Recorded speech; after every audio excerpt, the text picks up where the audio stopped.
Welcome to the Narcissist Slayers, a podcast focusing on recovery from narcissistic abuse. I'm your co-host, Hope Jay. And I'm your co-host, Lynn Catalano. And we are both survivors of narcissistic abuse. I am also an attorney working with survivors of narcissistic abuse and the founder and president of the Center for Hope of Western New York. I'm an attorney, a narcissistic abuse coach, and the author of Wrecking Ball Relationships, How to Identify, Live With, or Leave the Narcissist in Your Life. Learn more about me at lynncatalano.com. At the Center for Hope, we offer hope, help, and healing from narcissistic abuse. We are a nonprofit organization with a mission to provide legal advocacy, mental health support, financial advisement, and holistic healing services to help you down the path from victim to survivor. You can find out more about our services by checking out our website, centerforhopewny.org. And please follow us on all platforms of social media, Facebook, Instagram, Twitter, and LinkedIn at Center for Hope WNY for helpful information about recovery from narcissistic abuse.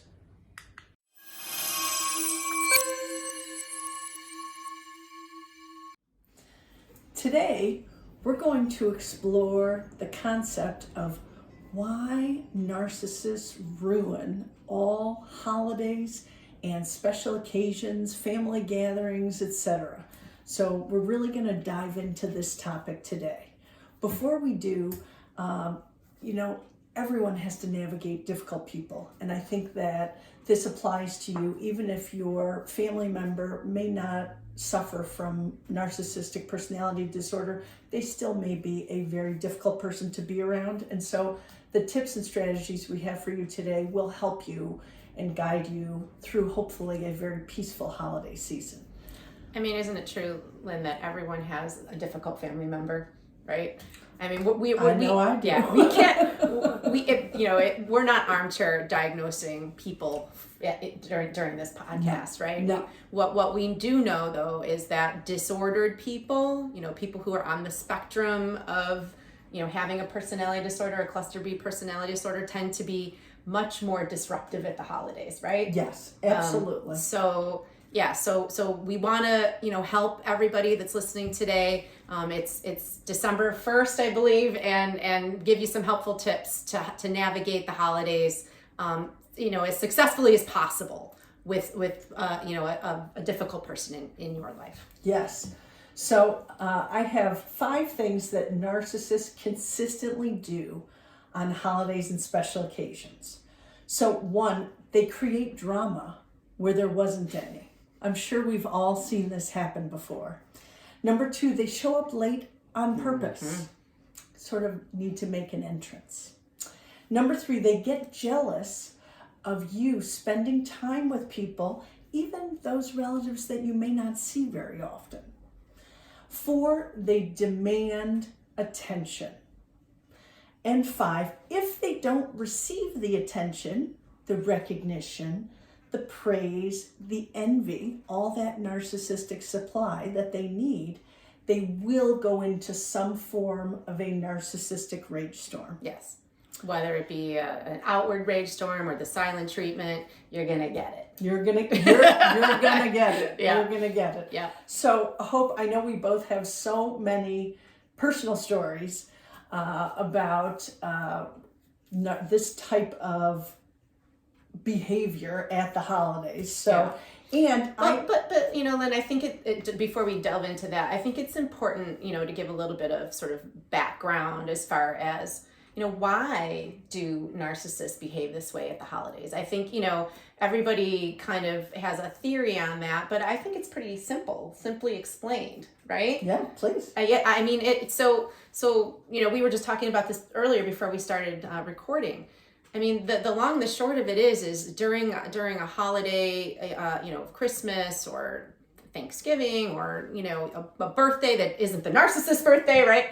The attention is focused elsewhere. It's focused on somebody else. It's getting diverted, right, from the narcissist, right, who has to be, the center of attention, the center of the world at all times. Now, if they're the sort of narcissist that likes to host the holidays, and there's that sort, right, that they still get to get all of the praise and all of the attention from being the host, and everyone is, how great you are, then, they may not be as difficult.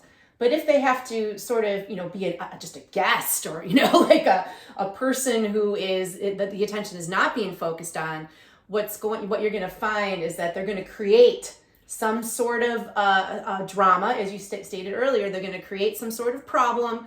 Right. They're going to make something, some sort of mountain out of a molehill, yep. or yep. they're gonna get sick, or they're going to be late, like you said, but so late that once they arrive, everybody's going to be either they're going to be disruptive to what's already happening, or everyone's going to be so worried about what happened. Where were you? What happened? Oh my God. So boom, you're yep. immediately getting the attention focused back on them. And the thing is that they find the way to, it's not just about attention seeking. I honestly think that there's more to it, Lynn. I think that because, deep down in a narcissist black soul, all they crave is, they crave to have all the attention on them, but it's stemming from, things like envy and shame and things like that. So when they see somebody else, in the spotlight, they feel jealousy. They feel yes. An enormous amount of yes. jealousy, and so they have to sort of almost like push back and hurt the yeah. people around them, because they're not getting enough of that narcissistic supply that they need yeah. in those moments, right? Yeah. And because essentially narcissists are really 2-year-olds with the ability to yeah. regulate their emotions yeah. like a 2-year-old, right? Right. So they come into these situations and they're unhappy. And so everyone else has to be unhappy. Right. And so, I don't know if there's more that you want to say about that, but. Well, I think that what I've discovered is that people who have suffered from these experiences find great comfort in other people's stories, because the typical playbook is narcissists want to isolate you from your friends and family, so yeah. you're not able to compare those things and talk about what happened. And as a result, when you discover that other people have suffered similarly, right, it's you find comfort. It's affirming. Yes. It affirms your reality. It's validating. Yes. Yep. Absolutely. So that's why I think it's so important for us to share our experiences, with as many people as possible. Well, so, maybe you can share a specific sort of experience that happened with you and your narcissist on a holiday. So, I discovered, my whole story is that I discovered my father suffers from narcissistic personality disorder after my mother's very sudden death. And it changed the way I looked at what had happened growing up. You're a lot of times in a family, that dynamic, people condition you to normalize their yes. erratic and disordered behavior, as if it's perfectly okay that my father threw a huge tantrum, a huge narcissistic rage storm every year at my mother's family for Thanksgiving. It wasn't a question of if he was going to do it, it was when. Right. And, it always ended with him pouting upstairs and everyone being on edge and my mother crying yeah. and my grandmother upset. And why was this normalized? Right. Well, I mean, that's, that just, when narcissists tend to surround themselves with enablers and codependents and people who, are not going to call them out on their behavior, yeah. Because once we start calling them out on their behavior, that's when all the conflict and the trouble starts, right? Right. Because narcissists don't think they're doing anything wrong. There's nothing wrong with their behavior. It's you're the problem. Yeah. Yes. Yeah. So I'm sure that, in those situations that your father was able to convince your mother and everyone else around her that, there was some problem that she didn't take care of.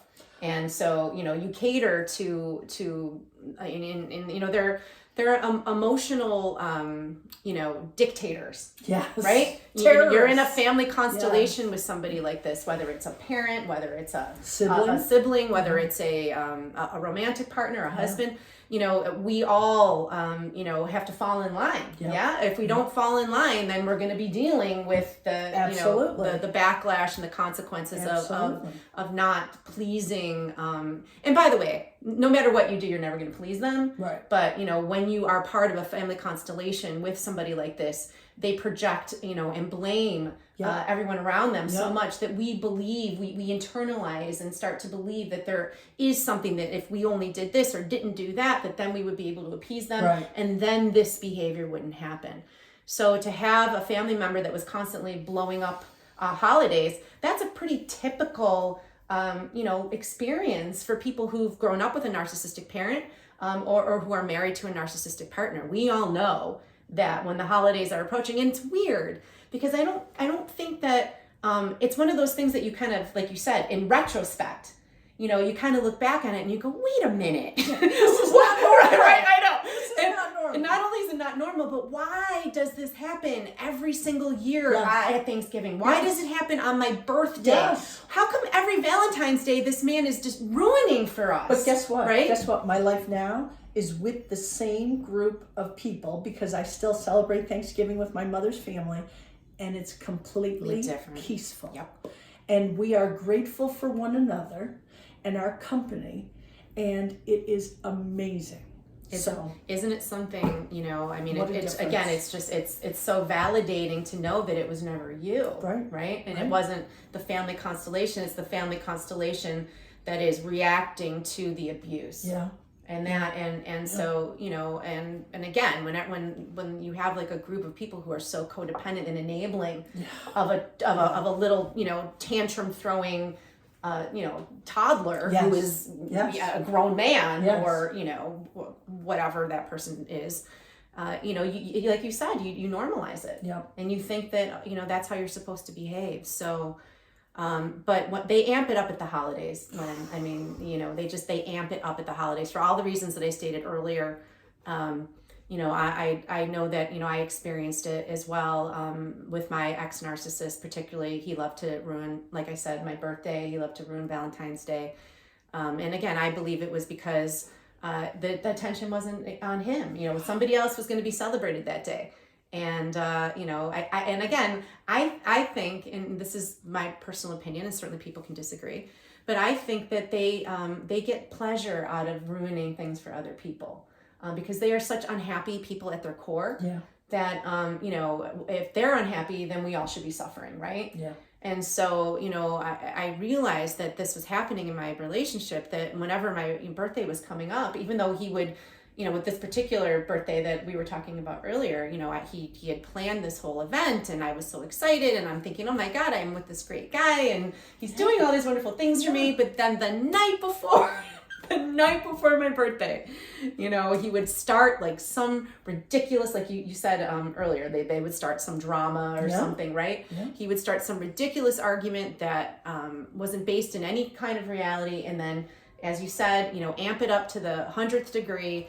And my ex-narcissist was the king of the silent treatment. I thought my father was the king of the silent treatment. But it's kind of like the inverse of the overt rage storm. The silent treatment is a rage storm. Yes, correct. But correct. you don't necessarily perceive it that way, until you realize that by cutting you off and cutting you out and treating you as if you are a non-person and you don't exist is a very evil form of narcissistic abuse. I think it's the cruelest of all their tactics. Yes, it truly is, because it invalidates you and you feel worthless. Yes. And so, he did this to me like the night before my birthday, ruined my entire birthday, this whole event that he had planned. We didn't end up going. And not only was I devastated, but he had me exactly where he wanted me, because then I was begging and crying and pleading and, what did I do? Like, please, like, I'm sorry, please forgive me. And so what happened?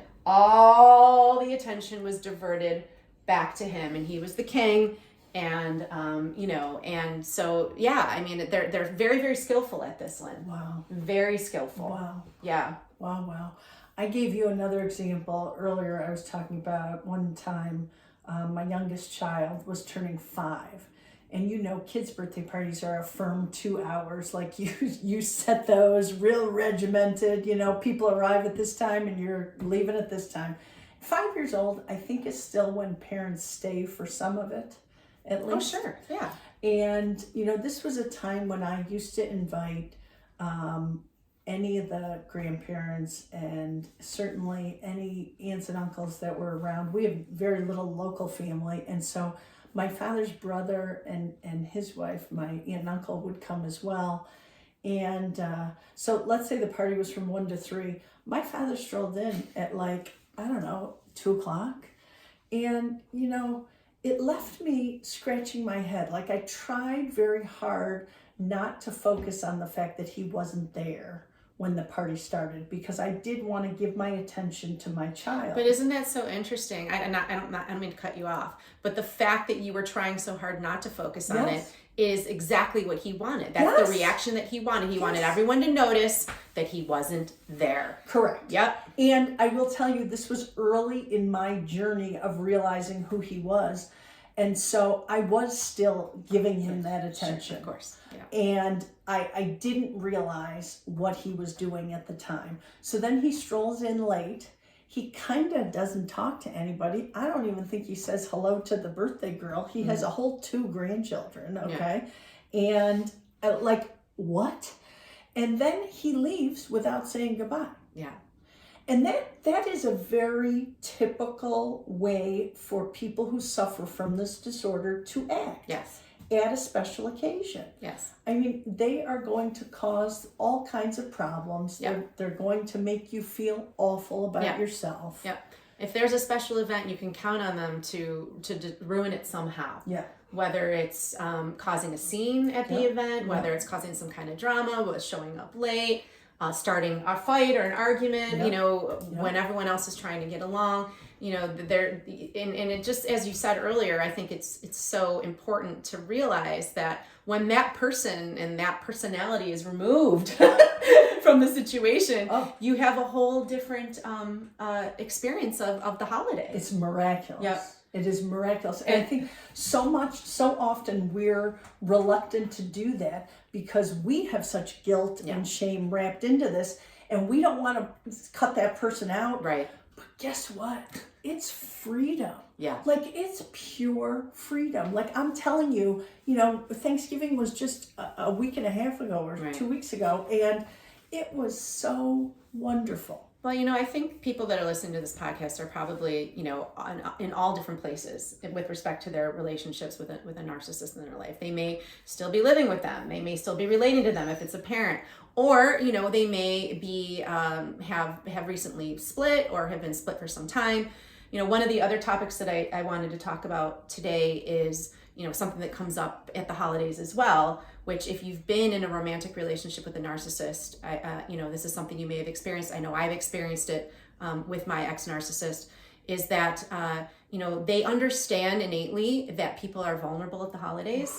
They understand that, you know, you might be missing, you know, what you believed was a, you know, somebody who cared for you and somebody who loved you. And if you're in the beginning stages of this process, or even, you know, farther down the road, a narcissist will often try to hoover an ex-partner or even a family member who hasn't talked to them in some time, to try to kind of reel you back in and to see whether or not you're still willing to bite and still willing to play the game.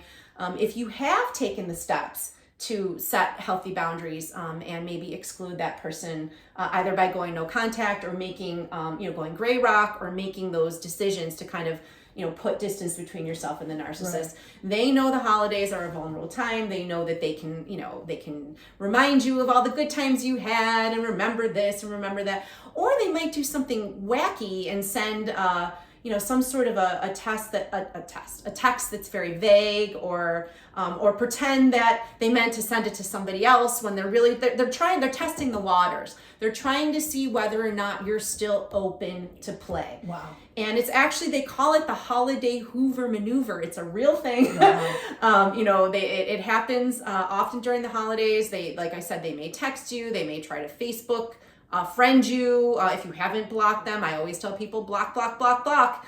You got to block on all social media. You got to block from the phone. You got to block the email, because if you don't block, these men and women are relentless in trying to, reel back in former sources of narcissistic supply. Agreed. The reality is that once you've been groomed by a narcissist and they know that you are somebody that could potentially be susceptible to, to their manipulation, it's much easier to go back around, to circle back around to old partners, to people who have formerly provided that supply, and see if they're still, have you healed enough, or are you still willing to play? Wow. So that holiday Hoover maneuver is a real thing. I want people to be aware, to be vigilant on this, because if you haven't really worked hard on your recovery, if you haven't worked through the trauma, and if you still are open to contact with the narcissist, they're gonna get you. Like I said earlier, they're gonna get you. So my best advice on the holiday Hoover maneuver is don't give them an opportunity to hoover you, and make sure you've blocked them from any outlet, any ability that they have to weasel their way back into your life. I feel like some people could think that sounds very negative, but from our experience, and I know I'm speaking for you in this instance, Hope, but I believe you'll agree with me, you need to protect yourself. Yes. And you have to be the biggest proponent of protecting you. And so when it comes to exposure to these types of people, you just have to cut it off. Yes, and it's very difficult. We can both speak from experience. It wasn't something that we did overnight. No. Oftentimes it comes in degrees. Yes. And you think, okay, and particularly when it's a parent and someone, a family member, it's not like you just are able to cut somebody out of your life without any sense of guilt, or, so it takes a long time to reach a point where you can make that decision and recognize and truly accept that you must, protect your own sanity and your own peace, and to allow this person in your life when all you're going to get is manipulation in return. At some point, I think when people get healthier, they have to make that decision. And whether it's a family member or not, we are here to reassure you that it's okay. It's okay to set boundaries with people who are disrupting your peace. Yes. Right. Yes. But I will say, you go through phases. I went back to my father every time he gave me the silent treatment, every time he stopped talking to me, whether it was for weeks, months, or years. I kept going back, and I questioned myself, like, why did I keep going back? But it's about hope. You hold out the hope that they are going to change, that they are going to see the light, that all of a sudden they're going to realize, oh my gosh, this is my only child. What am I doing to this relationship? But guess what? That requires empathy. Guess what? They won't. They don't ever see any fault with anything it's they've always done. Somebody else. And so, at some point, I had to grieve the relationship that I thought I had. I had to grieve the relationship I wanted. All of it. And move on. And it was by far the healthiest thing I've ever done in my life. And you have to be very strong. And wherever you can derive that strength from your friends and your family and the people that help you. There's great mental health counselors out there. There's people who understand this phenomenon of narcissistic abuse. There's plenty of websites and people out there that are talking about this. So there's a lot of support if you're looking for it. It's a journey. It is a journey. It's a journey, and don't beat yourself up if you fall for the Hoover.